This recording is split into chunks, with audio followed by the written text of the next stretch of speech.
আমি একটি কথা বলি, আমরা আমাদের প্রতিবেশীদের সাথে শান্তিতে থাকতে চাই, কিন্তু ওনারা যদি পায়ে পড়ে ঝগড়া করেন তাহলে বাংলাদেশের লোক তো আর কোনোদিন ওই দেশমুখী হবে না। এবং ওই দেশের প্রতি যে আমাদের একটা বন্ধুত্ব সুলভ ইয়ে ছিল, এটা খারাপ করছিল না ওনাদের কারণে। কোনো কারণ নাই যে এই সমস্ত করার। আমাদের দেশে যারা আছেন অন্য ধর্মাবলম্বী, তারা আমাদের না করি, আমরা তাদের ভালো মন্দ সবাই দেখছি। সরকারের কাজই হলো এটা।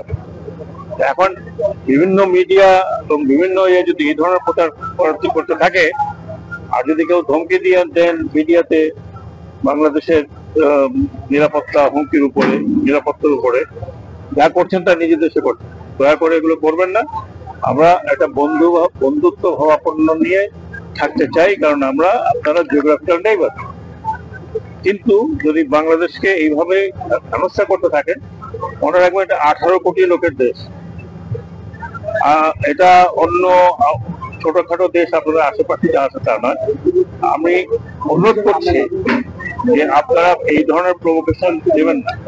আপনারা আমাদের এখানে ভিন্ন ধর্মাবলম্বীর কথা বলেন, নিজের দিকে তাকালে বোধহয় ভালো হয়। আমি যদিও ওগুলো কথা বলতে চাই না, কারণ এটা আমার সাবজেক্ট না।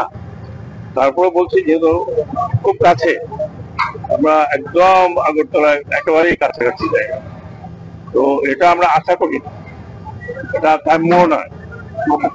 আমরা আমরা আমরা আমাদের মতো থাকতে চাই, আমরা আমাদের মতো শান্তিতে থাকতে চাই। আমাদের এখানে কিছু হলে সেটা আমরা দেখি। এটাই আমি অনুরোধ করব যে ভারতীয় মিডিয়াদের, বিশেষ করে যদিও গণমাধ্যমেরও একটা সীমারেখা আছে, তারা যেন তাদের লোককে উত্তেজিত না করে এবং তারা যেন উত্তেজনার সৃষ্টি না করে, এটাই আমার অনুরোধ।